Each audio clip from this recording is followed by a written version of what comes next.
Ah, le péché est trop joli. Ah, surtout le meilleur péché du monde, hein, qu'on appelle quoi? L'impudicité. Ah, tu es là avec ta copine là.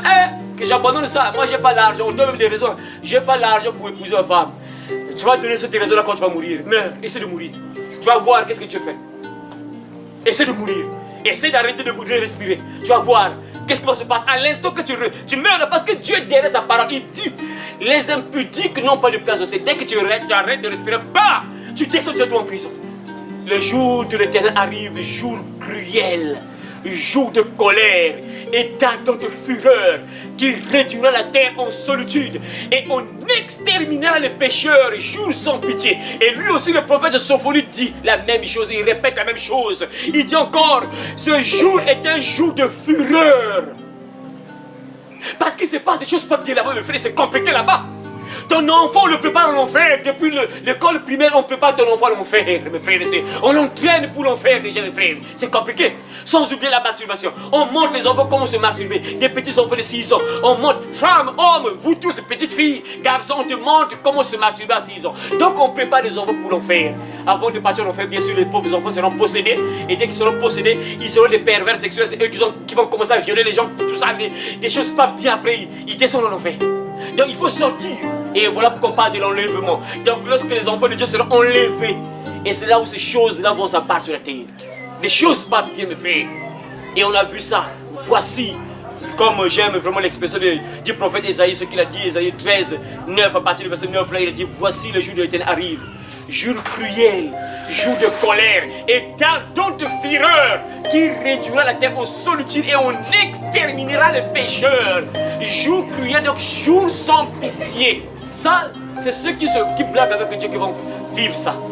Ceux qui blaguent avec Dieu, on leur parle de Jésus, on leur parle du péché, on leur parle de la sanctification, ils ne veulent pas. Ils veulent chercher des églises, là, on va leur caresser. On les laisse avec leur péché, tout ça. Ils cherchent ces genres d'églises là où tu es tranquille. Demain qu'on parle là, Amen. Je vois le voyage, Amen. Lorsqu'on parle du péché, ah non, ça c'est pas une bonne église là. Ah non, ça là, on parle à tout moment du péché, tout là, l'impudicité, adultère, tout ça, le vol. Non, c'est pas là. Il faut partir là où on me caresse. Ces gens, ceux-là vont vivre ça. Et donc sans plus tarder, donc, on va donc prier pour préparer nos cœurs à recevoir la sémence. La sémence qui est la parole de Dieu. Donc on va prier pour préparer nos cœurs afin que tu puisses comprendre ce qui sera prêché. Tu pries là où tu es, tu pries afin que tu puisses comprendre ce qui sera prêché. Tu dois prier afin que Dieu prépare ton cœur. Prie au nom de Jésus-Christ.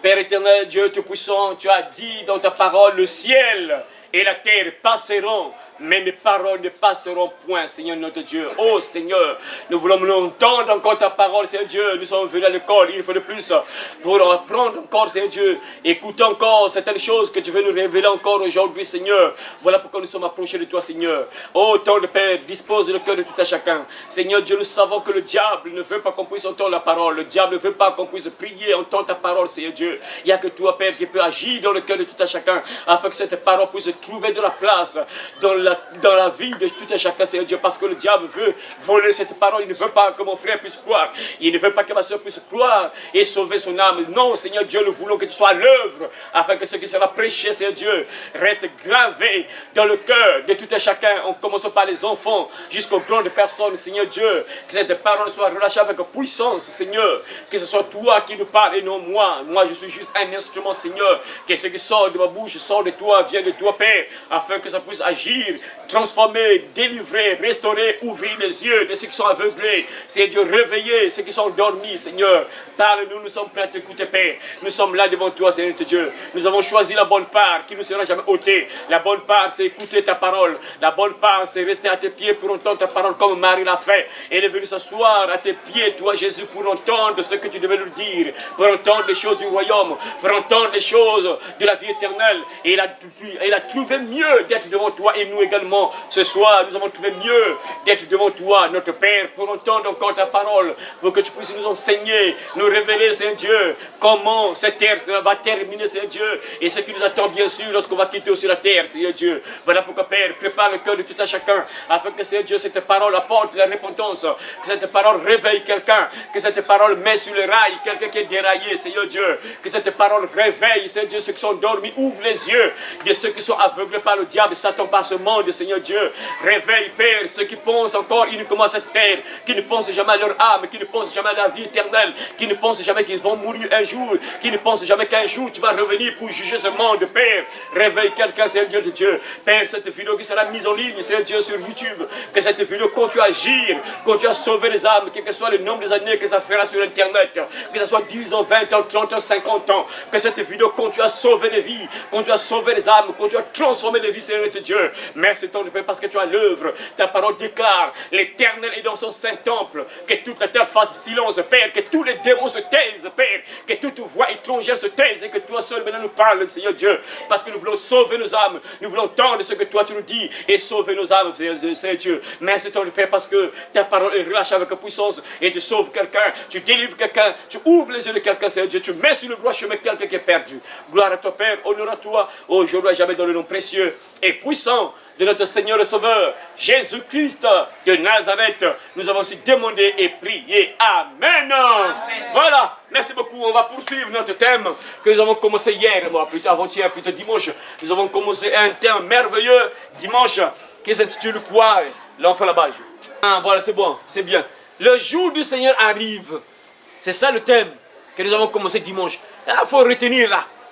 Le jour du Seigneur arrive. Le jour du Seigneur arrive.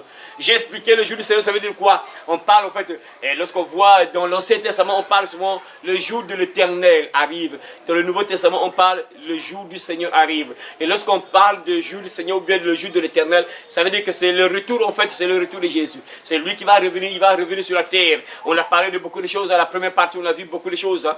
Mes frères et sœurs, que ce monde, mes frères et sœurs, sera jugé par Dieu.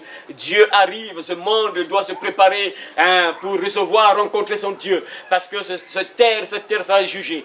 Les habitants de la terre seront jugés, mes frères. Et le jugement de Dieu va s'abattre avec des choses terribles. Ça va se passer avec des choses terribles, mes frères et sœurs. Des phénomènes bizarres, des catastrophes naturelles qui vont s'abattre sur la terre. Dieu va détruire toute la terre, mes frères et sœurs.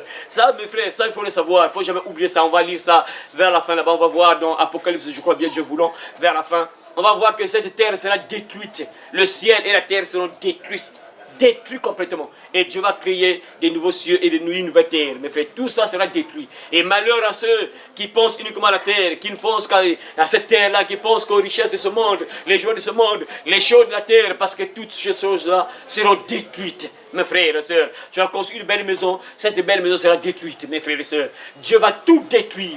Il va se passer des choses pas bien sur la terre, mes frères et sœurs. Et ça va tomber sur ceux qui ne seront pas enlevés, bien sûr.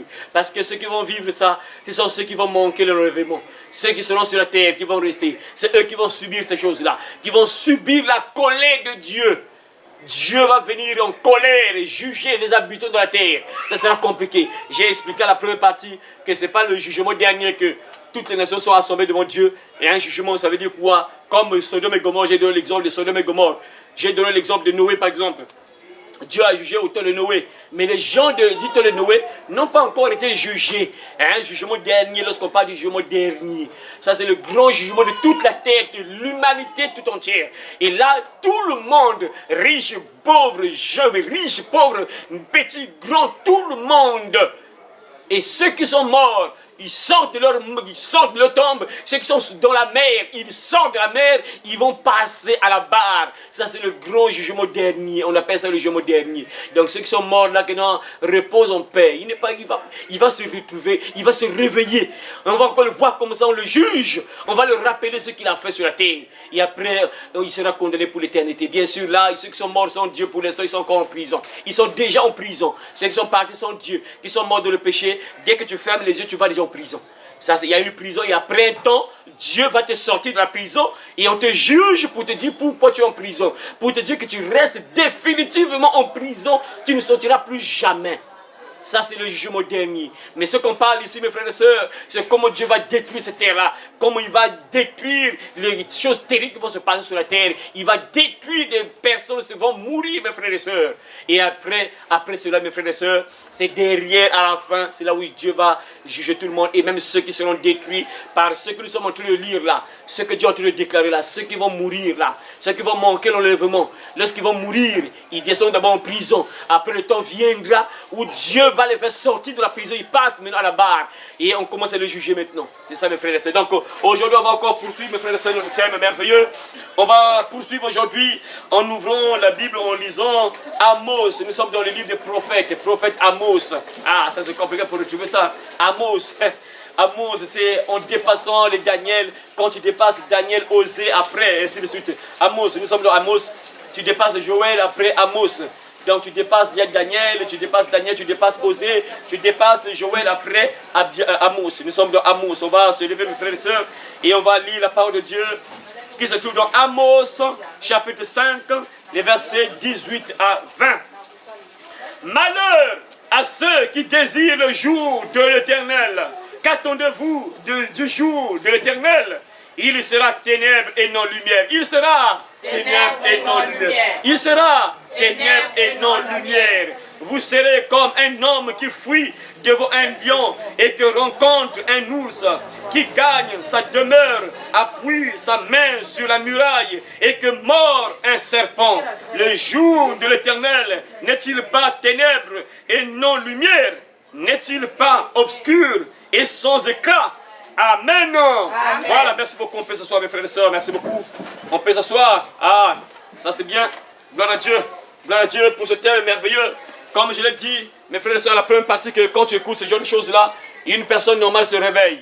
Une personne normale ne blâme plus avec le péché. Une personne normale comprend que non, ce monde-là touche à sa fin. J'ai expliqué à la première partie, mes frères et sœurs, qu'il y a des gens, il y a même des païens qui sont avertis. Hein, des païens qui... Mes frères, j'aime souvent regarder un peu ces documentaires, hein, les survivalistes. Il faut taper ça sur YouTube.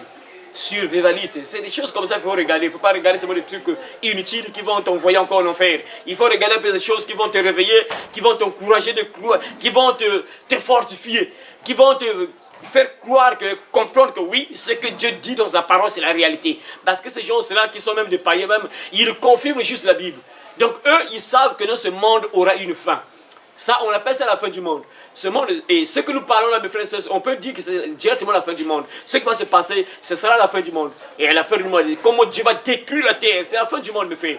Et même les païens qui ne connaissent pas Dieu, ils savent que non, cette terre-là aura une fin. Même les gens qui ne croient pas à la Bible, hein, qui ne croient pas en Dieu, l'éternel, tout ça, eux, ils savent, pas d'une autre manière, ils savent que non, notre monde-là aura une fin. Même les scientifiques, hein, ceux qui ont la capacité d'étudier que la Terre a combien de ans? Oh, la Terre a 5 millions, 5 milliards d'années, 8 milliards d'années, ou comment, je ne sais pas, combien de milliards d'années, eux-mêmes les scientifiques, je ne sais pas. Je ne sais même pas comment ils ont su que la Terre a, je ne sais pas, 4 milliards d'années ou bien 5 milliards d'années, ils ne savent même pas. Parce que lorsque la Terre était créée, ils ne connaissaient même pas compter les milliards de personnes connaissaient les milliards, quoi. Donc, tu vois, ils se trompent seulement. Mais ils savent que non, la Terre, il y a longtemps que la Terre s'est créée, il y a longtemps. Et ces gens-là, eux, ils voient, ils sentent que non, cette terre-là sera détruite. Et ils voient même dans le ciel, ils voient même dans le soleil. Ils voient que non, d'ici quelques années qui arrivent là, le soleil, c'est-à-dire que la puissance du soleil va augmenter et on va se griller, mes frères. Ça, selon les scientifiques. Selon eux, ils voient hein, le soleil là, ils voient que non, vraiment, la manière que le soleil se comporte là, ils voient que non, la puissance du soleil là, la chaleur là va augmenter. D'ici quelques années, nous serons tous brûlés. Donc ça sont les scientifiques. En réalité, ils confirment juste ce que la Bible déclare. Ils confirment seulement que non, ce que Dieu dit dans la parole. Hein, ils confirment seulement ce que Dieu dit dans la parole. Donc, et les scientifiques, ils savent que non, des choses pas bien vont arriver tôt ou tard un jour. Tôt ou tard, les choses pas bien vont s'abattre sur la terre. Et eux, ils prennent des précautions. Les scientifiques, eux, ils font quoi? Ils prennent des précautions, comme je l'ai dit que non, en creusant par exemple sous terre. Ils creusent un trou et ils créent actuellement les bunkers. Je vous conseille de regarder vraiment les documentaires sur les survivalistes. Il y a encore un autre nom c'était quoi? Hein? Non, survivaliste. Il est survivaliste. Et puis un autre nom, il y avait deux expressions là, des gens qui sont avertis, qui voient que non, ce monde-là sera détruit, ce monde-là touche à sa fin. Et même aux États-Unis, quand je regardais les documentaires là, moi ça me fortifie. Hein. Quand je vois ça, je me dis, oh, donc la Bible dit la vérité quoi. Même les païens comprennent que non, on se dirige vers la mort, mes frères, ce monde sera détruit. Donc même les gens qui ne prient pas, ils savent. Et aux États-Unis d'Amérique, par exemple, il y a des marchés, mes frères et sœurs. Des marchés là, on vend les choses pour se survivre.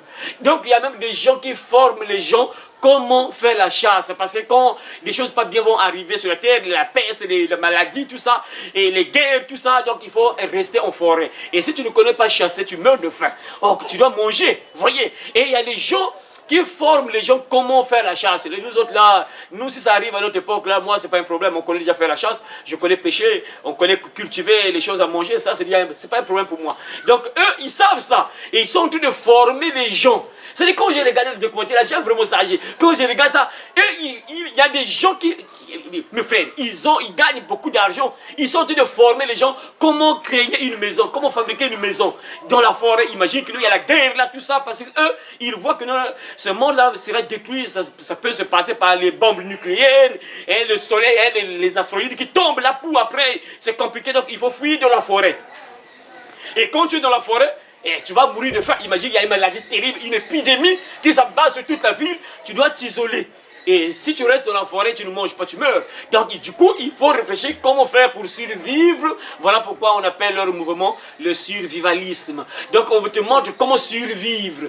Bien sûr que ce n'est pas une bonne méthode. Ça, c'est pas bon. Parce que quand Dieu s'énerve là, tout le monde meurt. Tu vas en forêt, tu meurs là-bas. Donc, il faut chercher comment sauver ton âme. Ce n'est pas survivre, mais il faut sauver ton âme. Tu vois, tu peux partir en forêt, oui.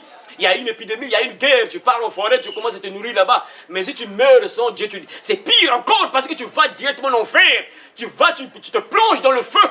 Et ça, c'est pire que la bombe nucléaire. C'est compliqué l'enfer.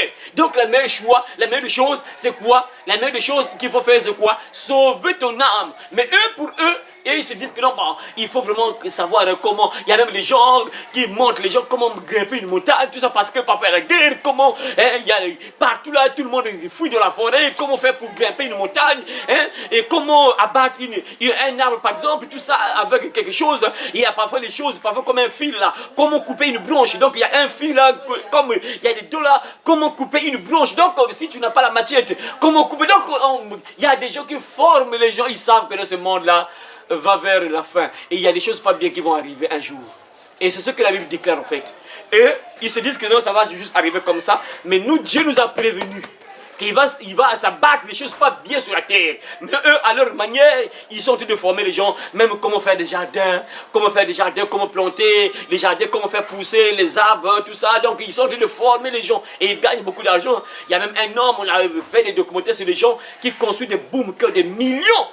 Tu as une terre quelque part, donc lui, il y a des conteneurs, il va construire un bunker, donc une maison. Bunker que vous entendez là, bunker, c'est une maison en fait. C'est comme un conteneur, vous connaissez le conteneur, non? Un conteneur, donc il trouve un truc comme ça, il crée ça, après à l'intérieur, il commence à mettre les chambres, tout ça. Après, on creuse la terre, après on plante ça sous terre.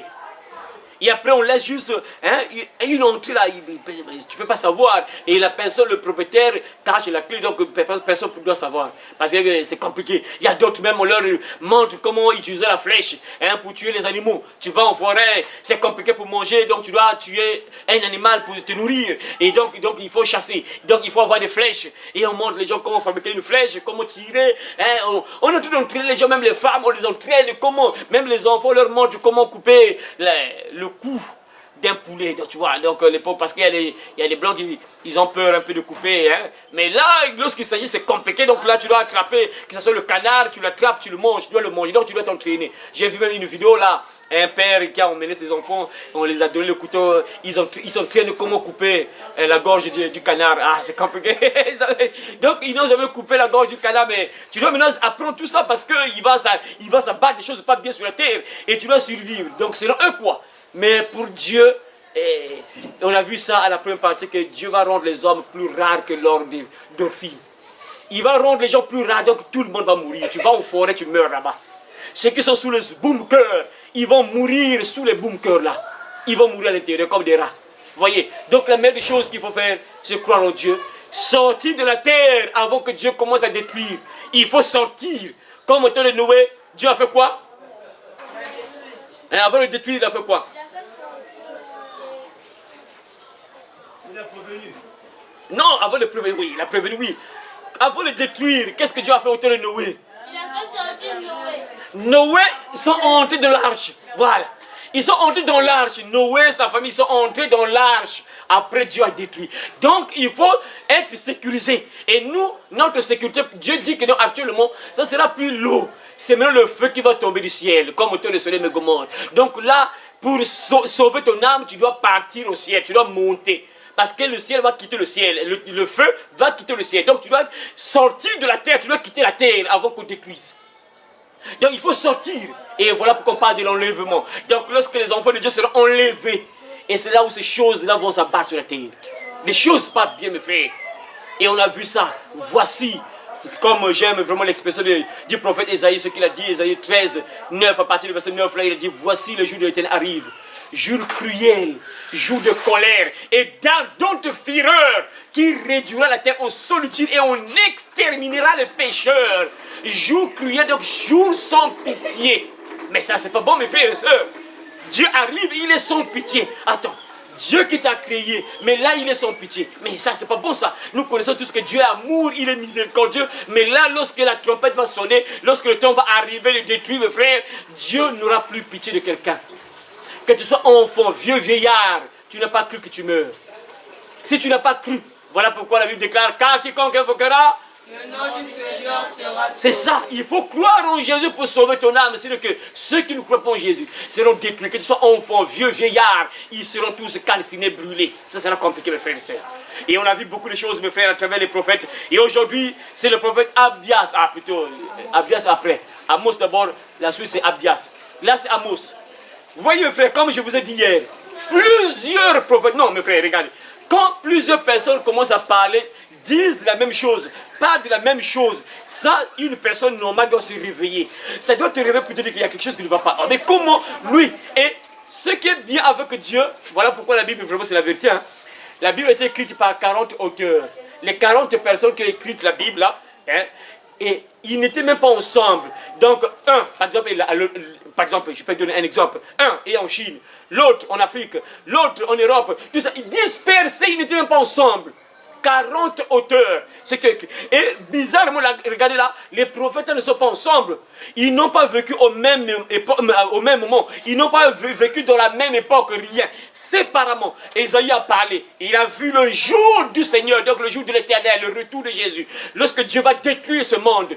Lui, il a fini de prophétiser. On a encore vu Joël hier. Joël aussi. À son époque, Dieu l'a révélé. Que Dieu va se lever pour détruire, juger, pour punir le monde. Dieu a parlé à travers Joël. Ce n'est pas Joël uniquement. Et là, on entend encore un autre prophète qu'on appelle Amos. Et là, 3 prophètes. Si on s'arrête juste avec les 3 personnes, non, une personne normale se réveille déjà. Juste les 3 personnes, mais ce ne sont pas les 3 personnes. Plusieurs personnes. Uniquement les 3 personnes là, c'est mon frère. Et tout le monde parle de la même chose, mes frères. Et ça doit réveiller une personne normale. Pour te dire que tu ne dois plus t'accrocher à ce monde. Tu dois te préparer. Tu dois chercher à sauver ton âme. C'est maintenant, pas demain, mon frère, ma soeur. Parce qu'il ne faut jamais oublier. Lorsqu'on parle de la fin du monde, lorsqu'on parle de l'enlèvement, il ne faut jamais oublier. Parce que les gens, lorsqu'on parle de la fin du monde, on parle de l'enlèvement. Ah bon, ça va arriver, bon, peut-être dans 50 ans, dans 10. Il ne faut jamais oublier qu'il y a aussi la mort qui est là. Il ne faut jamais oublier ça. Hier, j'ai dit ça. À chaque fois que tu te réveilles, tu te rapproches de la mort. Donc, moins un jour. Aujourd'hui, là, on va bientôt dormir. Lorsque demain tu vas te réveiller moins un jour sur le nombre des années qui te restent à vivre sur la terre. Si par exemple, pour moi, il me restait par exemple 5 jours à vivre, donc aujourd'hui il me reste 4 jours. Demain, il me reste 3 jours. Après demain, c'est de suite. Après 0, tu meurs. Ça, il ne faut jamais oublier ça. Parce que les gens ont tendance, lorsqu'on parle du retour de Jésus, la fin du monde, tout ça, ah bon, ça c'est les choses à venir, hein, bon, c'est pas maintenant là. Mais la mort peut te récupérer à l'instant là, pas, tu meurs là, mais c'est fini, tu es foutu. C'est pareil. C'est pareil, c'est vrai que bon, parce que si tu meurs, par exemple, tu meurs comme ça, et c'est un peu dangereux par rapport à ce qui va se passer quand Dieu va juger ce monde-là, parce que, imagine le feu qui tombe, mon frère, ma soeur, imagine une mort comme ça. Mais quand tu meurs, pour toi, peut-être accident pas, tu meurs, mais c'est pareil, mais, sauf que là, tu es un peu épargné. Pourquoi? Parce que quand le feu tombe, là, imagine, mon frère, et tu as un habit là, l'habit prend feu, tu commences à brûler, parce que quand tu brûles, là, tu ne meurs pas aussitôt. Pas, tu commences à rouler, tu roules là, le feu brûle ton corps, tu roules, tu pleures. Après, tu ne meurs pas aussitôt. Après, les plaies là, ce sont les douleurs là, les douleurs des plaies là de ton corps qui sera brûlé, calciné, qui fera que tu meurs. Mes frères, et ça, c'est pas une mort correcte, mes frères, mais c'est mieux de mourir, par exemple, par accident. Papa, tu meurs. Tu vois, peut-être ces personnes-là seront épargnées de cette mort, hein, cette mort atroce, terrible-là. Des choses bizarres qui vont s'abattre sur la terre. Si tu meurs pour toi par accident, là, on peut dire que tu as eu la chance un peu d'éviter le feu. Mais tu vas d'abord retrouver le meilleur feu encore, pire encore que le feu qui tombe là. Tu vas déjà en enfer, tu vois, mais c'est presque pareil, sauf que là, tu es épargné, tu t'es épargné un peu du feu que Dieu va envoyer sur la terre. Donc c'est important, mon frère, ma soeur, lorsqu'on parle du retour de Jésus. La fin du mois, tu dois être prêt tous les jours, parce que la mort, ça peut te prendre. Si tu meurs là, hein, tous les projets que tu as fait là vont rester. Il y a des gens parfois, mes frères, une personne normale, un enfant de Dieu, tu vis chaque jour comme ton dernier jour. Un véritable enfant de Dieu, qui a le cœur au ciel. Il vit chaque jour comme étant son dernier jour.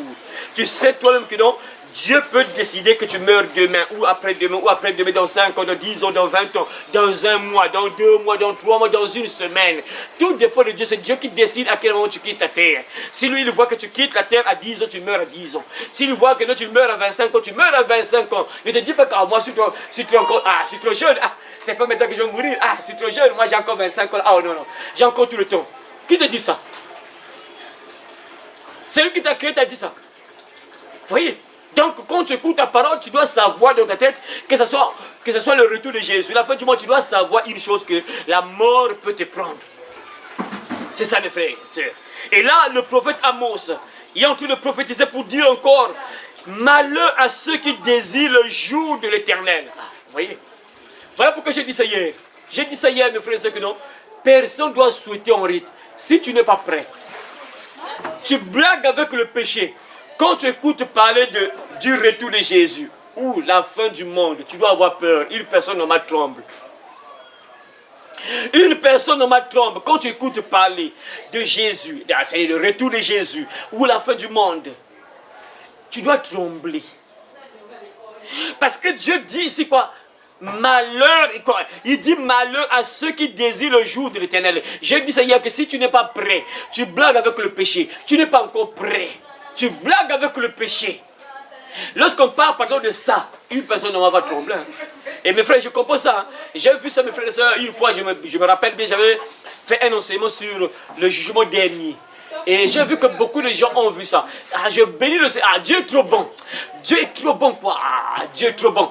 Et même les vidéos sur l'enfer. J'ai mis les vidéos sur l'enfer, sur ma chaîne YouTube. C'est parmi les vidéos qui ont été beaucoup vues. Dieu est trop bon, quoi. Dieu permet que les gens comprennent, ils voient. Pour leur servir de témoignage. Pour leur dire, afin qu'ils ne disent pas que je ne savais pas. Non. On t'avait prévenu. Tu avais vu une vidéo. Tu allais te réveiller. Tu allais commencer à chercher, peut-être faire des recherches. Pour savoir si c'est vrai ou comment tout ça. Tu allais faire des recherches. Il y a des gens qui font des recherches. Comme les scientifiques qui font des recherches. Ils font des recherches pour savoir si ce qu'on lui dit là, c'est la vérité ou pas. Ils font des recherches. Si tu veux savoir, c'est comme à l'école. On te donne un exercice. Une personne normale, lorsqu'on était en troisième ou terminale, qu'est-ce qu'on faisait? Lorsqu'on nous donnait des exercices, on faisait des recherches à la maison. Parce qu'il faut que tu comprennes cet exercice. Il faut que pour résoudre cet exercice, il fallait faire des recherches. Comment, ce chapitre-là, comment tu fais des recherches? C'est ça une personne qui aime l'école, par exemple. Et si tu veux partir au ciel, tu dois faire des recherches. Lorsque tu entends parler de l'enfer, tu dois regarder dans la Bible. Est-ce que c'est vraiment vrai ça? Pasteur, mais parle-moi un peu de l'enfer. Il y a un homme là, je ne sais pas, c'est une soeur ou bien un frère qui m'avait posé la question. Frère, parle-moi de l'enfer. En fait, moi je me suis posé une question. Est-ce que, lui, est-ce que vraiment, la question qu'il a posée, est-ce que vraiment c'est peut-être qu'il veut vraiment savoir, mais ça va lui servir de leçon, ça va lui servir de témoignage, qu'il avait posé la question à l'homme de Dieu.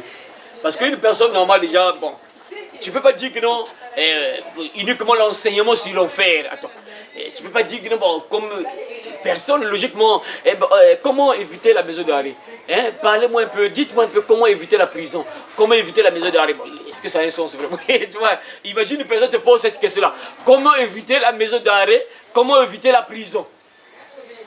C'est pas une bonne question. Et ça, c'est pas une bonne question. Même si c'est important, oui, d'écouter la parole. Et quand tu écoutes la parole, tu sais que non, la parole t'évite l'enfer. C'est ça. Tu sais que non, une personne normale, mes frères, il y a des choses qui sont simples à comprendre. Tu sais toi-même que quand tu voles, c'est pas bon, tôt ou tard, ça va te conduire en prison. Quand tu tues les gens, tu prends la matière, tu prends le couteau, tu commences à faire du mal aux gens.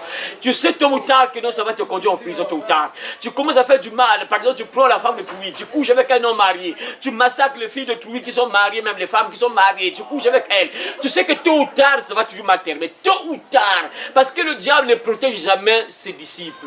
Fin de fait, il t'expose encore. Pour que tu souffres encore, bien sûr, moralement. C'est ça le diable. Il va t'utiliser après, il t'abandonne encore, il t'expose encore. Comme ça, la douleur va encore s'enfluffer. Voyez? Donc, une personne normale, tu sais bien que le mal que je fais là, il y a des conséquences. Mais tu ne peux pas dire quand même que non, quand on te parle de l'enfer. Mais je l'avais quand même envoyé plusieurs versets qui parlent de l'enfer, le feu éternel. Je l'ai envoyé quand même ça.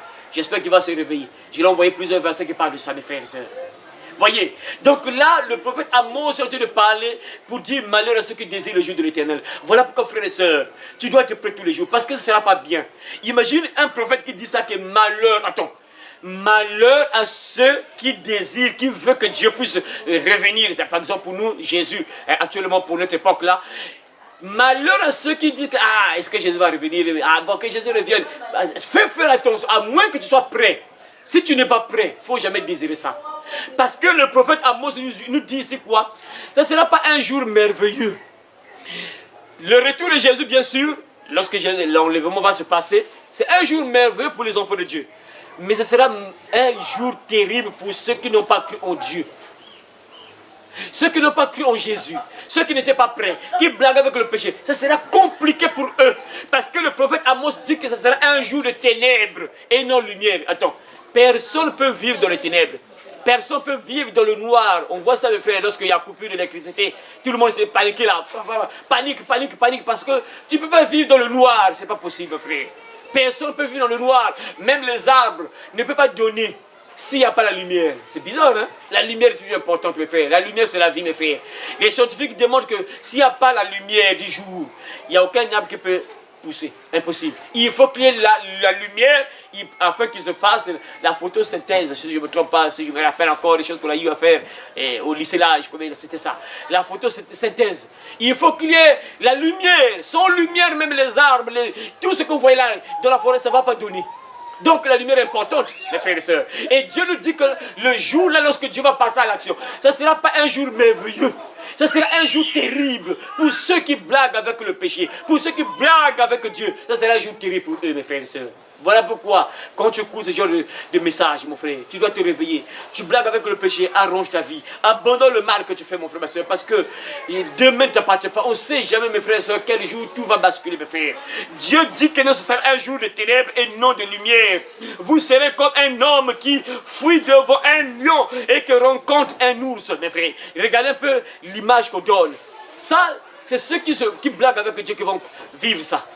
Ceux qui blaguent avec Dieu, on leur parle de Jésus, on leur parle du péché, on leur parle de la sanctification, ils ne veulent pas. Ils veulent chercher des églises, là on va leur caresser, on les laisse avec leur péché et tout ça. Ils cherchent ce genre d'église là où tu es tranquille. Demain qu'on parle là, Amen, je vois le voyage, Amen. Lorsqu'on parle du péché, ah non, ça c'est pas une bonne église là. Ah non, ça, là on parle à tout moment du péché, tout là, l'impurité, adultère, tout ça, le vol. Non, c'est pas là. Il faut partir là où on me caresse. Ces gens-là vont vivre ça. La Bible déclare qu'ils seront comment? La Bible dit que vous serez comme un homme qui fuit devant un lion et qui rencontre un ours.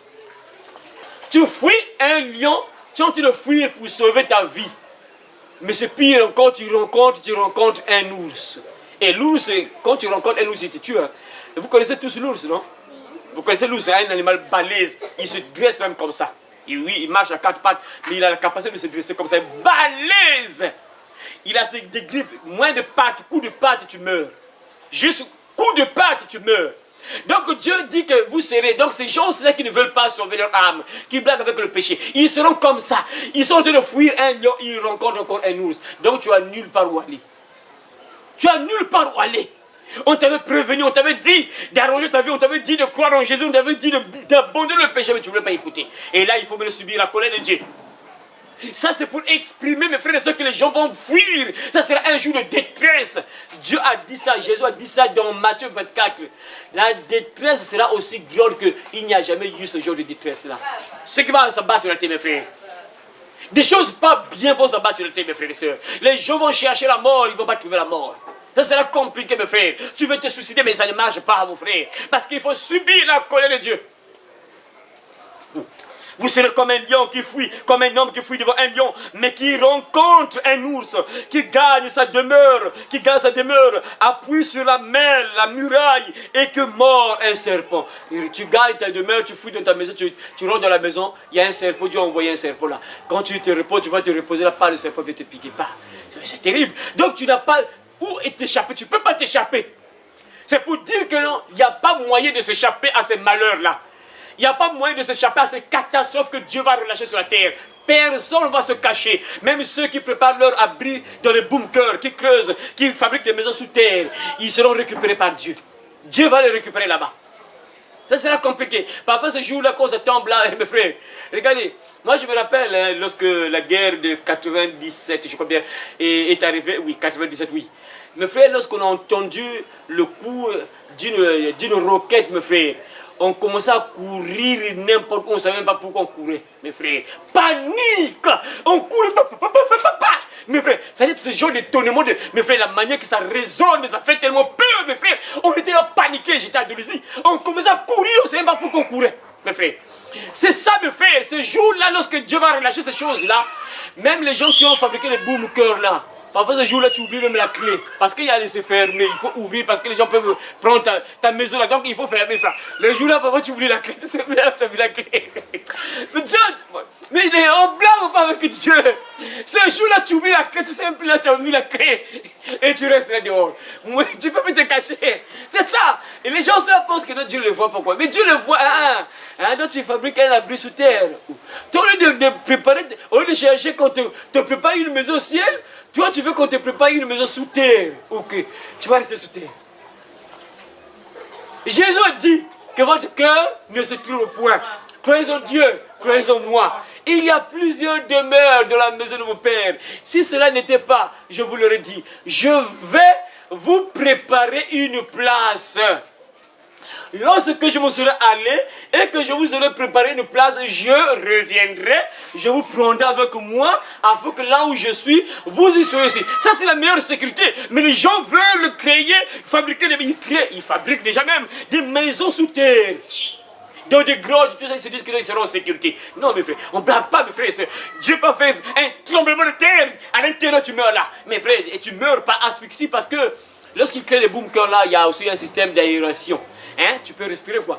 Mais ce jour-là, Dieu bloque, c'est pas, et tu meurs par asphyxie. C'est pas bon, mais tu n'arrives pas à respirer, c'est pas bon. Et Dieu bloque le système d'aération là, mais tu meurs, c'est pas bon, meurs par asphyxie, alors que tu allais partir pour ton ciel. Il te suffisait juste de croire en Jésus, de comprendre, tu es un pécheur, tu fais aussi le mal, Dieu pardonne-moi, c'est tout. Tu pars pour ton ciel, mais toi tu veux rester sous terre. Et tu restes là, tu meurs par asphyxie. Dieu bloque juste le système d'aération là, tu meurs par asphyxie, tu ne peux plus respirer. Et toi et tes enfants, vous tous là à l'intérieur, vous mourrez. Mes frères et sœurs, il y a des choses pas bien qui vont arriver sur cette terre. Voilà pourquoi un véritable enfant de Dieu, lui, il se prépare pour le ciel. Il se prépare pour le ciel, qu'un jour Jésus reviendra, il nous prendra en partie au ciel. Et si tu restes sur la terre, ça sera compliqué. Et c'est toi qui vas vivre ces choses-là. Tu es en train de fuir un lion, mais tu rencontres un ours. Tu te caches dans la maison, tu recours le serpent. Oh, je t'attendais dans la maison. Tu es venu, il te pique pas, tu meurs encore dans la maison. Voyez, donc il n'y a pas moyen de s'échapper. On ne s'échappe pas. Voyez. Seigneur, que Dieu t'aide encore pour cela. Malheur à ceux qui blaguent avec le péché, qui blaguent avec Dieu, qui ne veulent pas se préparer, mes frères et sœurs. Le jour de l'Éternel n'est-il pas ténèbres et non lumière? N'est-il pas obscur et sans éclat? Donc il précise pour dire que le jour du Seigneur là, ce n'est pas un jour merveilleux, ce n'est pas un jour de joie, c'est un jour de pleurs. C'est un jour de glissement de dents. C'est un jour où les gens pleurent, mes frères. Regardez, les Simpsons. Ce dessin animé là des francs-maçons là, c'est bizarre, je ne sais pas comment ils prédisent ces choses là, mes frères. J'ai vu même une épisode, j'ai suivi une partie, ils ont même prévu l'enlèvement. Et après, qu'est-ce qui va se passer après l'enlèvement? Ce dessin animé là dit des choses réelles, mes frères. Ils ont même prédit l'arrivée de Donald Trump au pouvoir. Ça s'est accompli, mes frères. Incroyable. Parce que Donald Trump était d'abord au pouvoir, il est revenu. Ils ont prédit ça. Et ça s'est passé. Incroyable, quoi. Incroyable. 2024, il est revenu au pouvoir. Incroyable. Ce dessin animé-là a prévu, ils ont prédit ce qui va se passer lorsque les enfants de Dieu vont partir au ciel, mes frères. Dans le dessin animé-là, j'ai vu, mes frères, lorsqu'ils ont montré ce qui va se passer, il y avait l'eau qui était transformée en sang. L'eau était transformée en sang. Il y avait des gens qui avaient des serpents même sur la tête, qui les mordaient là, tout ça. Il y avait des démons qui attaquaient les gens. Et il y avait d'autres qui disaient, ah, si je savais, il fallait que je croie. Le dessin, ils savent que c'est ce qui va se passer. Lorsque les enfants de Dieu vont partir au ciel, ceux qui vont rester là, ça sera compliqué pour eux. Terrible, mes frères. Ah, que Dieu vous aide à comprendre cela. Nous sommes dans Abdias, donc Amos après Abdias. Lisez, Abdias. Nous sommes ouverts, Abdias chapitre 1, verset 15. Là, c'est un autre prophète, hein? Abdias, chapitre 1, verset 15. Juste Amos après Abdias. Ça, c'est un autre prophète. Comptez le nombre de prophètes qui parlent de ça. On a vu Joël, on a vu Esaïe. Là, on a vu Amos. Là, maintenant, c'est Abdias qui parle du jour de l'éternel. Donc, le jour du jugement dernier, en fait, pas le jugement dernier. Le jour où Dieu va détruire ce monde, mes frères et sœurs. Lisez encore Abdias, chapitre 1, verset 15. Car le jour de l'Éternel est proche. Car le jour de l'Éternel est proche. Pour toutes les nations. Pour Toutes les nations. Toutes les nations. Donc, même le Congo. Pour toutes les nations. Le jour de l'Éternel arrive et proche pour toutes les nations. Oui, la fin. Il te serait fait comme tu l'as fait. Il te sera fait comme tu l'as fait. Tes œuvres retomberont sur ta tête. Tes œuvres retomberont sur ta tête. Lis de ta verset là. Parole de vie. Oui, il est proche. Oui, il est proche. Le jour où moi, le Seigneur, je jugerai tous les peuples. Le jour où moi, le Seigneur, je jugerai tous les peuples. Tous les peuples. Hein. On te fera ce que tu as fait aux autres. On te fera ce que tu as fait aux autres. Et ça, c'est pas bon. Hein. Ça sonne mal. Hein. On te fera ce que tu as fait aux autres. Hein? Tes actes mauvais retomberont sur ta tête. Tes actes mauvais retomberont sur ta tête. Frère, ça, c'est pas bon, ça. Il te sera fait comme ce que tu as fait aux autres. Donc, si tu as fait du mal aux autres, on va te rendre ce que tu as fait aux autres. Il te sera fait comme tu as fait, mes frères. Donc, chacun va recevoir ce qu'il a fait sur la terre. Ça veut dire quoi? C'est un jugement pas bien, mes frères. Tu n'as pas cru en Dieu, tu n'as pas cru en Jésus. Tu as vécu dans le péché, mon frère, ma soeur. Tu as vécu dans le mal, dans le péché. Ça sera compliqué. Répète encore ça. Oui, il est proche. Oui, il est proche. On dit, mais il est proche. Le jour où moi, le Seigneur, Le jour où moi, le Seigneur, je jugerai tous les peuples. je jugerai tous les peuples. On te fera ce que tu as fait aux autres. On te fera ce que tu as fait aux autres. Tes actes mauvais retomberont sur ta tête. Tes actes mauvais retomberont sur ta tête. Tes actes mauvais, ça veut dire que le péché que tu commets là, ça va retomber sur toi-même. Si tu es tous les jours dans le péché, ça va retomber sur toi-même, sur ta propre tête. Tu vas récolter ce que tu as sémé. Comme la Bible le déclare dans Galates chapitre 6, verset 7. On ne se moque pas de Dieu. Ce qu'un homme aura sémé, il le moissonnera aussi. Tu as sémé le mal, tu récoltes le mal. Tu as sémé l'incrédulité. Tu as vécu dans l'incrédulité. Il n'y a pas de Dieu. Ah, moi, je n'ai pas le temps pour Dieu. Ah, bon. Ceux qui vont prier, qui prient, bah, moi, l'histoire de Dieu là, les jumeaux derniers là, l'enfer du monde là, l'enlèvement là, ah, je ne pas. Hein. Vous avez le temps partir à l'église, tout ça. Il te sera fait comme tu l'as fait aux autres. Tes actes mauvais retomberont sur ta tête. Voyez. Donc en réalité, chacun va recevoir ce qu'il a fait lui-même. Ce n'est pas Dieu. Tu récoltes ce que tu as fait toi-même. Si tu vas en prison, c'est parce que tu as tué une personne. Si tu n'as pas tué une personne, logiquement, on ne te met pas en prison. Tu as tué une personne, c'est normal que tu partes en prison.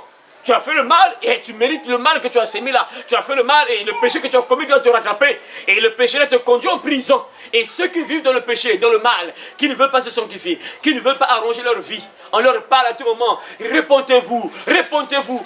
Abandonnez ce que vous faites là. Abandonnez le mensonge, le vol. Abandonnez tout ce que vous faites de mal là. Abandonnez tout ce que vous faites de mal là. Les gens restent accrochés à leur péché. Ah, le péché est trop joli. Ah, ça, je ne sais pas maintenant que je vais abandonner ça. Bon, on va voir, Dieu, on va voir un peu. Bon, peut-être, ça va marcher, papa. Dans 10 ans, je vais me débarrasser de ça. Je sais que j'ai des projets, papa. J'ai des projets. Je vais me débarrasser de ce péché là dans 5 ans peut-être. D'ici 5 ans, je vais me débarrasser de ça. On était une personne qui raisonne comme ça n'aime pas Dieu. Ça, il faut savoir, tu n'aimes pas Dieu. Voilà pourquoi j'ai toujours dit ça, mes frères. Il y a des gens qui ne veulent pas prier. Il y a des gens qui ne veulent juste faire, demander juste pardon, la compassion de Dieu. Ah, papa, moi je ne mérite même pas de te demander quelque chose parce que je vis pour moi volontairement dans le péché. Papa, je n'ai même pas le droit de te demander quelque chose. Parce que moi, je ne suis même pas en règle. Mes frères, croyez-moi, mes frères, réveillez-vous, mes soeurs. Il y a des gens qui ne veulent pas prier, c'est-à-dire demander quelque chose à Dieu, quoi. Franchement, parce que si tu aimes Dieu, tu as fait le choix toi-même de croire en Jésus. Tu as compris, ah, Jésus a souffert sur le croix pour moi. Ah, c'est à cause de le péché. Ok, j'abandonne le péché pour le suivre maintenant. Mais en réalité, tu n'abandonnes pas. Tu es toujours dans ça, donc tu ne fais rien. Ça, c'est se moquer de Dieu. On appelle ça se moquer de Dieu. Donc, les gens commencent à ne veulent même pas prier. Parce que tu sais que je vis volontairement. Et tu vis dans ça tous les jours. Et ça, c'est pas bon. Tu n'as même pas le droit de prier. Parce que tu sais que c'est mauvais. Ce que tu fais là, c'est pas bon. Dieu t'a interdit ça. Voyez, mes frères et sœurs. Et ces gens-là vont récolter ce qu'ils ont sémé. Au jour-là, ils vont récolter ce qu'ils ont sémé, mes frères et sœurs. Dieu dit ça. Voyez mes frères.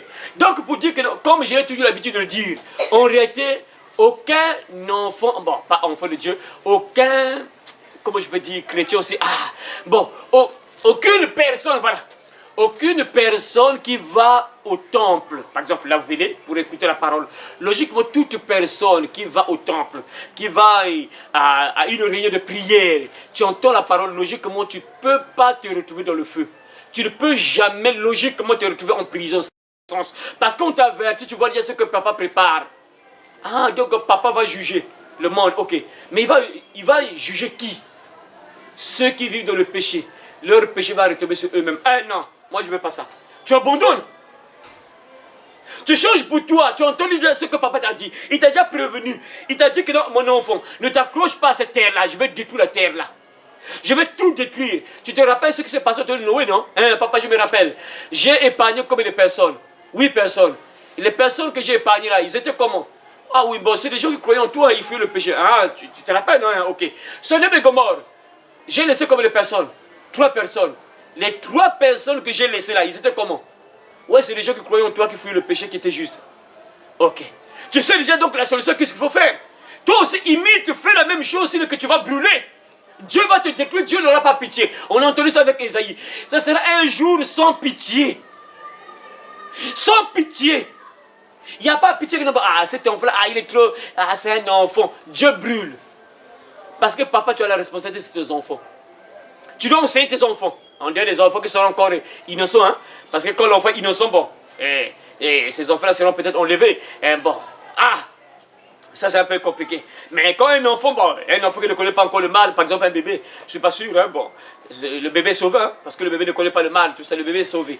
Le bébé est sauvé, il ne connaît pas le bien, le mal, il ne connaît pas, donc le bébé est sauvé. Mais toute personne, un enfant, tu as 6 ans, 7 ans, et surtout qu'aujourd'hui en France, dans les pays européens, les enfants de 6 ans, on leur entraîne à la masturbation. On leur entraîne déjà que non, regarde, vraiment c'est compliqué, ah Seigneur. Ah, comme j'ai l'habitude de le dire que le feu va commencer en Europe, mes frères. Franchement, mes frères, là. Et regarde, si Dieu permet que tu restes en Afrique, reste pour toi en Afrique. Dieu permet que tu restes en Afrique, reste pour toi en Afrique. Bon, à moins que tu t'en fous hein, du paradis. Bon, si tu t'en fous du paradis, vraiment, bats-toi à partir en Europe. Les pays occidentaux, là, bats-toi à partir là-bas. Si tu veux plutôt partir en enfer. Mais si tu veux vraiment sauver ton âme, tu sais que tu n'es pas trop fort, tu peux tomber à tout moment, tu n'es pas vraiment solide pour résister au péché. Va là-bas, tu vas partir en enfer. J'ai suivi une vidéo, mes frères. Un enfant qui revient de l'école. Ah Seigneur. Mes frères, c'est-à-dire que nous sommes dirigés. Il n'y a que les sorciers qui nous dirigent, mes frères. Il n'y a que les sorciers qui sont au pouvoir, mes frères. Surtout en Europe, là, mes frères, c'est compliqué. L'enfant revient de l'école. J'ai suivi une vidéo. C'est un blog qui a mis ça, un français. Et donc, papa parlait à son enfant. Et l'enfant commence à parler à papa, un enfant de 9 ans. Le professeur les a montré comment on fait des bébés. Il y a des choses que je ne peux pas prononcer. L'enfant a décrit. Le professeur les a expliqué comment on fait les bébés. Que non, l'homme fait ça, la femme fait ça, papa. Incroyable, mes frères, le feu va tomber là-bas, mes frères. Une petite fille comme ça, mes frères, 9 ans.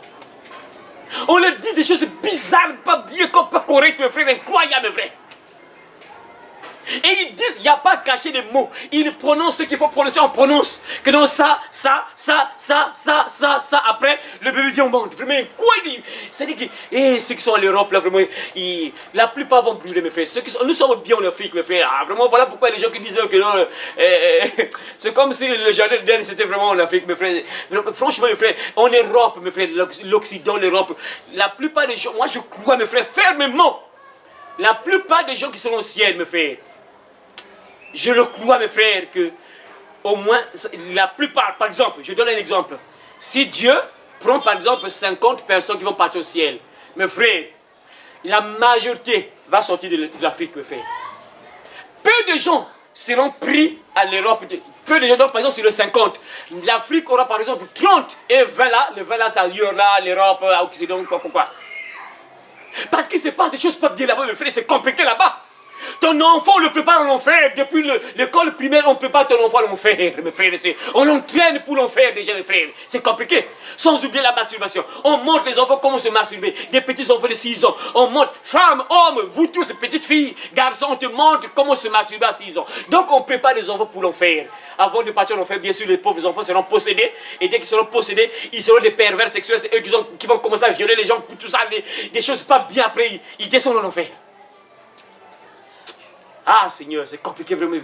Ah Seigneur, non. Mes frères, c'est-à-dire ceux qui ne croient pas à la Bible, je ne sais pas quel envoûtement ils ont. Ceux qui ne veulent pas sauver leur âme, qui ne comprennent pas que non. Il y a quelque chose qu'ils ne voient pas. Il y a des choses qu'on ne peut pas dire aux enfants. C'est des choses qui sont dans la tête, dans l'esprit, ou je ne sais pas comment. C'est en toi déjà. Quand tu grandis, c'est déjà là. Donc il n'y a pas qu'on t'explique ça, quoi. Ça vient tout seul comme ça. Mais donc, parce que le diable est derrière ça, il sait s'il commence à pousser les enfants à ça, ils savent que les démons vont les posséder. Parce que leur but est que tous les enfants soient des fils du diable. Qu'ils soient tous pareils. C'est ça leur but. Ils savent si les enfants commencent à faire ça, ils seront automatiquement possédés, obligatoire. Parce que quand ils commencent à l'âge, à bas âge, tôt ou tard, ils seront possédés, c'est obligatoire. Ah Seigneur. Car le jour de l'Éternel est proche pour toutes les nations. On dit bien proche. Bon, imaginez mes frères, Abdias, ça fait des milliers d'années qu'il a prophétisé ça, mes frères. Et il dit que le jour de l'Éternel est proche. Alors, comme je l'ai dit dimanche, ça veut que toi et moi, nous sommes plus proches, mon frère. Regardez à leur époque, là, depuis des millions d'années. Ils disent, le jour de l'Éternel est proche. Bon, maintenant, combien de fois toi et moi? Combien de fois toi et moi? Et les gens sont là en train de blaguer. Hein? Ils voient l'église, ils ne savent même pas que non. Moi, je vais à l'église, je dois plus mener telle vie. Confusion, ils ne savent même pas pourquoi ils vont à l'église. Il y a des gens qui partent à l'église, ils ne savent même pas pourquoi ils vont à l'église. Il y a des chrétiens. Pose 10 questions aux chrétiens. Pose la question à 10 chrétiens. Pose-leur la question, pourquoi tu vas à l'église? Parmi les 10 là, au moins 1 ou 2 personnes vont donner la bonne réponse. Les 8 là ne vont pas trouver la bonne réponse. Donc ils vont à l'église, ils ne savent même pas pourquoi ils vont à l'église. Ils vont tomber, ils ne savent même pas, d'autres ils sont là, mes amis sont partis à l'église, on partait à l'église, tout ça, comme on faisait lorsqu'on était des chrétiens païens. On partait à l'église, son objectif, tu vois, c'est comme ça. Et bon, on va partir là-bas, on va me voir, j'ai les beaux vêtements, tout ça, on va me voir, hein. Et moi, tout ça. Tu parles sans but, sans objectif, tu ne sais même pas pourquoi tu vas à l'église. Et ces gens-là seront surpris. Voilà pourquoi le prophète Amos a dit que malheur à ceux qui désirent. Ça sera un jour de ténèbres et de lumière. Terrible pour ceux qui blaguent avec le péché. Ils voient l'église pour se sanctifier logiquement, pour se préparer pour le retour de Jésus, mais ils ne savent même pas pourquoi ils vont à l'église. Ils ne savent même pas. Ils sont là. On prêche, les pauvres pasteurs parlent. Dimanche, on a vu ça. Sonner la trompette. Les hommes de Dieu sonnent la trompette. Là, par exemple, moi, Dieu m'utilise encore pour sonner la trompette. Ceux qui sont connectés, vous me suivez. Vous écoutez. Dieu sonne la trompette à travers moi. Je parle encore. Dieu parle à travers moi. On vous dit, regardez ce qui va se passer lorsque Dieu va prendre la décision de juger la terre. Mais les gens, les chrétiens qui devaient trembler, qui devaient arranger leur vie, ils ne gèrent pas. Ils ne gèrent pas. Et pire encore, c'est parfois les païens qui pensent que ce monde-là va vers la fin. Il nous reste peu d'années à vivre. Eux, au moins les païens, ils savent que non, cette terre-là va vers la fin. Mais les chrétiens, eux, ils ne savent même pas que non, nous sommes au temps de la fin. Il y a les signes qui sont déjà là, rien. Ils sont là pour eux volontairement dans le péché. Ils ne gèrent même pas que non, bon, qu'est-ce qu'il faut faire pour partir au ciel? Non, ils ne pensent même pas ça, quoi. Ils ne posent même pas les questions. Quelles conditions qu'il faut remplir pour que je sois sélectionné? Moi, je ne dois pas être brûlé vivant. Je dois partir au ciel. Ils ne posent même pas les questions. Qu'est-ce qu'il faut faire? Rien. Et quelque part, les loups, ravisseurs, les sorciers pasteurs sont là en train d'embrouiller les sœurs, les frères à l'église, au lieu de dire les choses qui vont les sauver, qui vont les conduire au ciel. Non, ils sont là. Et eux, c'est leur argent, bien sûr, parce que s'ils parlent un peu du péché là, du retour de Jésus, l'enfer et tout ça, le jugement dernier et tout ça, et l'église va fuir. Donc, du coup, il faut caresser, parce que l'argent ne doit pas partir. Il faut caresser. Et ça sera compliqué avec ces pasteurs-là. Eux-mêmes, ils vont brûler grave. Parce que quand tu ne dis pas la vérité, tu es complice, tu brûles. Sauve ton âme, tu as ton âme à sauver. Tu dois prêcher. Autant de Noé, regarde. Noé, personne l'a écouté. Mais Noé a sauvé son âme. Hein. C'est ce que moi je souhaite, quel que soit le nombre de personnes que j'aurai. Moi, je veux sauver d'abord mon âme à moi. Noé était le seul. Imaginez mes frères un peu. Ça n'a pas de sens, mes frères. Toute la terre, personne n'a écouté Noé vraiment. Mais moi, au moins, ça va quand même. Vous m'écoutez quand même. Noé, personne n'a écouté, mes frères. Noé, personne n'a écouté. Incroyable. Mais Noé avait raison. Hein. Il avait raison, tout le monde est mort, noyé, Dieu les a enterrés sous l'eau. Jusqu'aujourd'hui, ils sont sous l'eau. Personne n'a écouté Noé. On le considère comme un fou. Ah, Noé, toi, c'est là. Ah, Noé, là, toi, rira bien qui ira le dernier. Lorsque Noé est entré dans l'arche, pas Noé, trop tard. Parce que Dieu avait fermé la porte. C'est bizarre, hein? Dieu a fermé la porte parce qu'il savait que Noé allait avoir compassion. Eh non, non, non. Il y a les enfants qui pleurent, là, je dois ouvrir. Non, Dieu ferme la porte lui-même. Donc Noé ne pouvait pas ouvrir. C'est ça.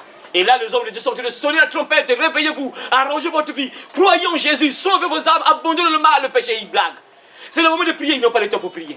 Je suis fatigué. Tu aimeras l'Éternel, ton Dieu, de tout ton cœur, de toute ton âme, de toute ta force, de toute ta pensée. Il n'y a pas à donner des raisons. Je suis fatigué. Dieu va comprendre. Dieu ne comprend pas. Il t'a donné un ordre. Tu dois l'aimer. De tout ton cœur, de toute ton âme, de toute ta force.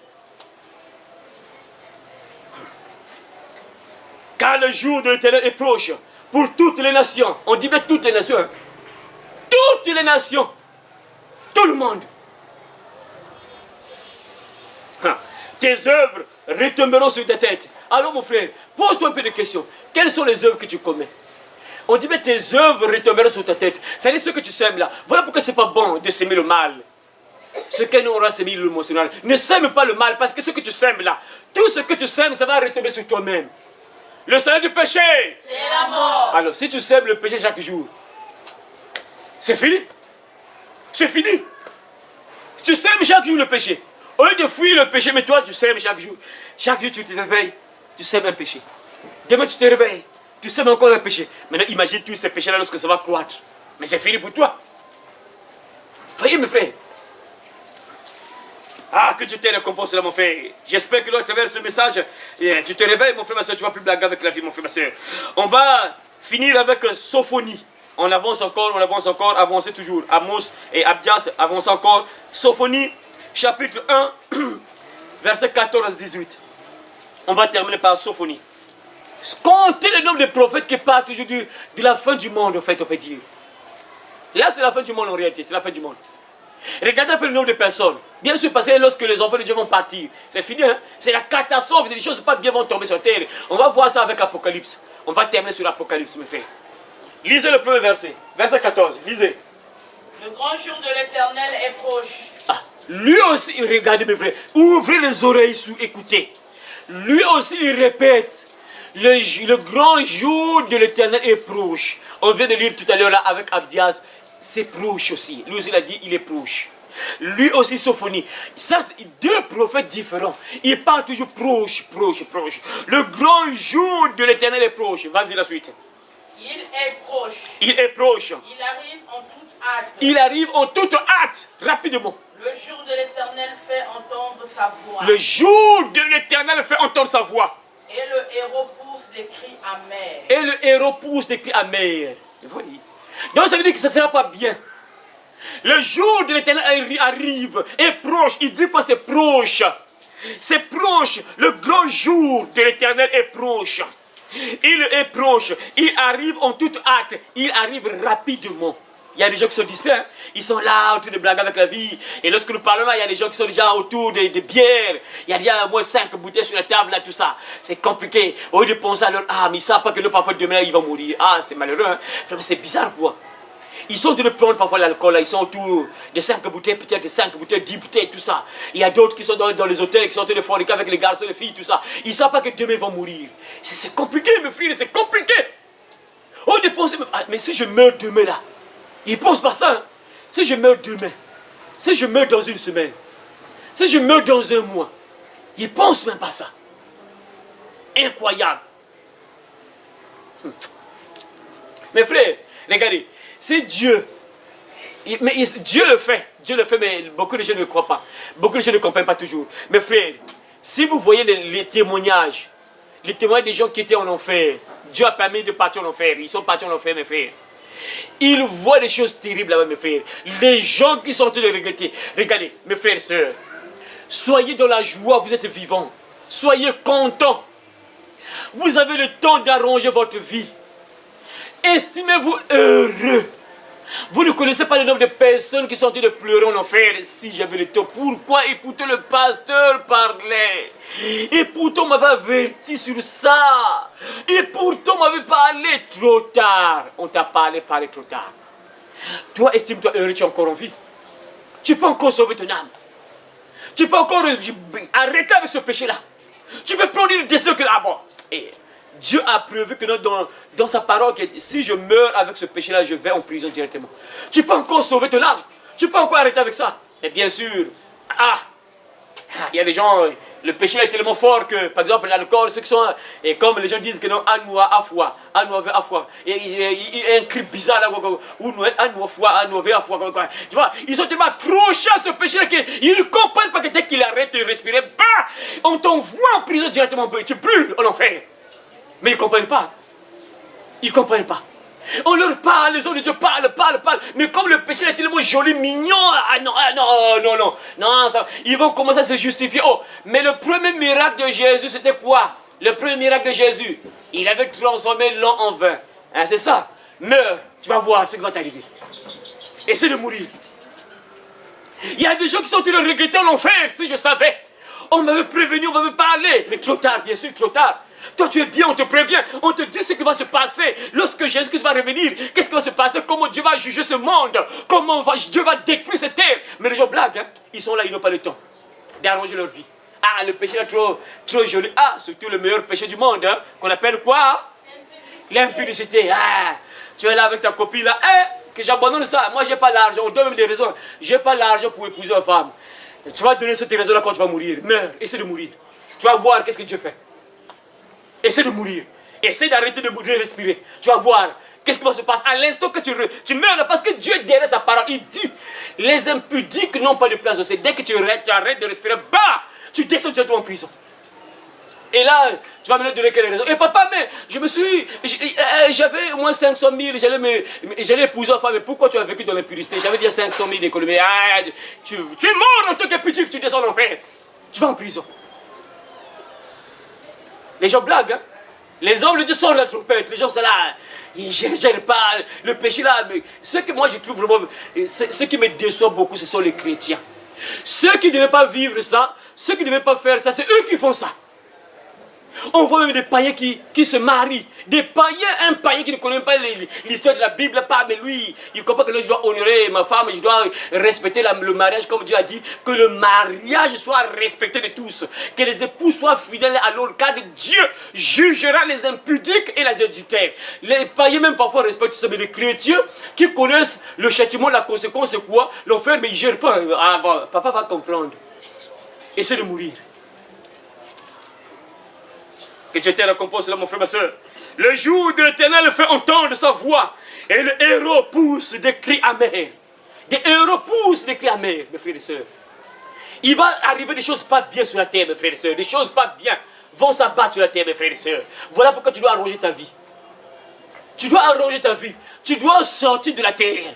Lorsque Jésus-Christ va revenir, lorsque la trompette va sonner là, il faut que tu sois parmi ceux qui vont monter. Si tu restes, ce que tu entends là, tu vas subir ça. Tout ce que tu entends là, tu vas vivre ça. Des héros poussent des cris amers. Ce jour est un jour de fureur. Lui aussi, Sophonie, le prophète de Sophonie répète la même chose, comme le prophète Ésaïe a dit ça. Le jour de l'Éternel arrive, jour cruel, jour de colère et d'ardente fureur, qui réduira la terre en solitude, et on exterminera les pécheurs, jour sans pitié. Et lui aussi, le prophète de Sophonie, dit la même chose, il répète la même chose. Il dit encore, ce jour est un jour de fureur. Dans ta version, on a dit quoi? Verset 15. Verset 15. Ce sera un jour de colère.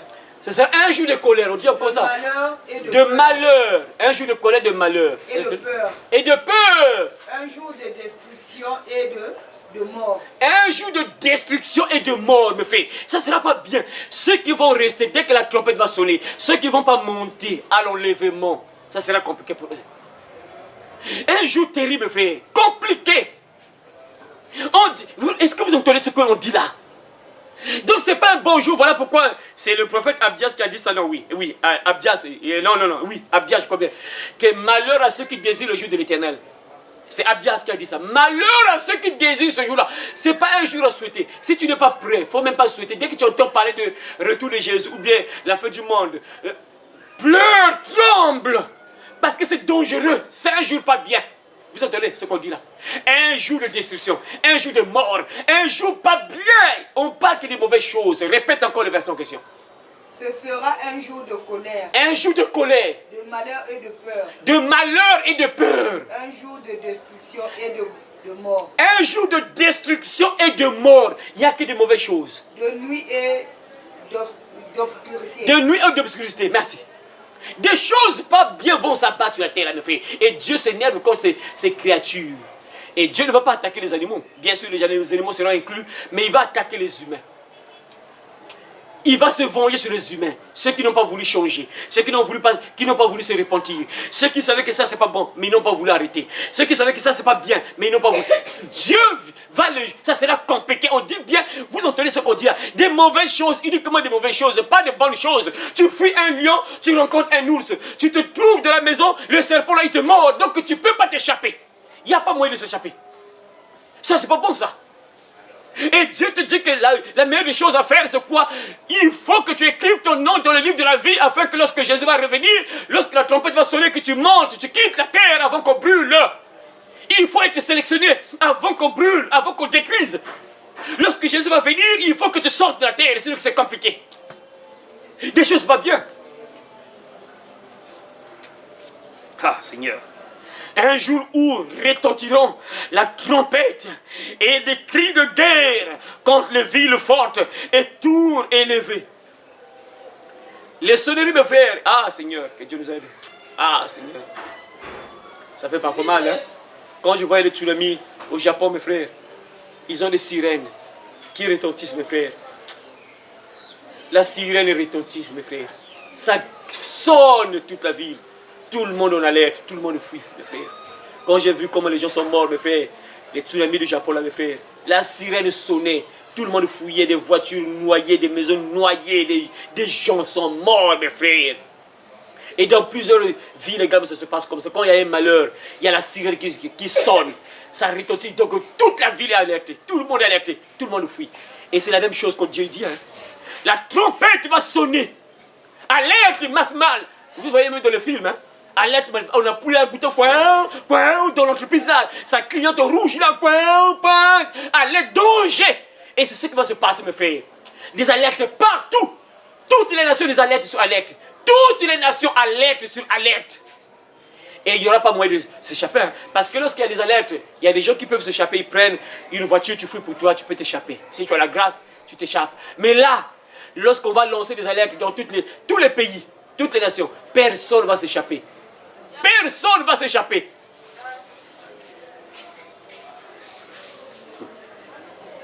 Un jour où retentiront la trompette et les cris de guerre contre les villes fortes et les tours élevées, je mettrai les hommes dans la détresse. Je mettrai les hommes dans la détresse, mes frères. Des gens vont vivre des choses pas bien. Les hommes, Dieu dit bien, je mettrai les hommes dans la détresse. Comme je vous ai dit, ce ne sont pas les animaux, Dieu attaque les humains. Au temps de Noé, Dieu a attaqué les hommes. Il a noyé les hommes. On n'a pas parlé que notre Dieu... Oui, c'est vrai qu'il y avait aussi des animaux intérieurs, les animaux, les oiseaux, oui. Mais en fait, la colère s'est abattue sur les humains. Mais bien sûr, les oiseaux aussi sont entre eux, mais ce sont les humains. Les oiseaux ne détruisent pas la terre. Dans Apocalypse, on dit que Dieu va détruire ceux qui détruisent la terre. Et ce sont les humains qui détruisent la terre. Ceux qui font le mal, c'est eux qui seront détruits. Je mettrai les hommes de la détresse et ils marcheront comme des aveugles. Ils marcheront comme des aveugles. Ils marcheront comme des aveugles parce qu'ils ont péché contre l'Éternel. Ils marcheront comme des aveugles parce qu'ils ont péché contre l'Éternel. Vous entendez? Ceux qui seront détruits, ce sont ceux qui pêchent contre Dieu. Les pécheurs. Ceux qui vivent dans le péché, c'est eux qui seront détruits. Voyez mes frères? Ils marcheront comme des aveugles parce qu'ils ont péché contre l'Éternel. Je répandrai leur sang comme la poussière et leur chair comme de l'ordure. Ni leur argent, ni leur or ne pourront les délivrer au jour de la fureur de l'Éternel. Par le feu de sa jalousie, tout le pays sera consumé. Ni leur argent, ni leur or ne pourra les délivrer, ne pourra les sauver. C'est-à-dire que ceux qui ont des milliards, des millions là, qui creusent des sous-terres là pour construire des bunkers, ça ne va pas les sauver. Il y a des gens qui bâtissent j'entends qu'il y a des gens qui cherchent à aller habiter de la planète Mars là, parce qu'ils se disent que non, d'ici quelques années la Terre sera détruite, donc il faut trouver un abri de la planète Mars. La Bible dit que ni leur argent ni leur or ne pourront les délivrer. Dieu va les récupérer. Si c'est possible qu'ils partent en Mars, de la planète Mars, là, ils seront récupérés là-bas. Dieu va les récupérer là-bas, ils vont mourir là-bas. Personne ne va s'échapper. Dieu dit que personne ne va s'échapper. Et leur argent, leur or ne pourra pas les délivrer. De la fureur de l'Éternel, bien sûr. Du feu qui va tout consumer, mes frères et sœurs. Les choses pas bien. Car il détruira soudain. Car il détruira soudain tous les habitants du pays. Car il détruira soudain tous les habitants du pays. Mes frères, vous voyez, des choses pas bien vont s'abattre sur la terre. Le grand jour de l'Éternel. Le jour de l'Éternel arrive. Es-tu prêt, mon frère? Le jour du Seigneur arrive. Es-tu prêt? Réfléchis, mon frère. C'est maintenant qu'il faut arranger ta vie. C'est maintenant qu'il faut se réveiller. C'est maintenant qu'il faut mettre ta vie en ordre. Nous, les hommes de Dieu, nous faisons notre mission. Nous transmettons la parole.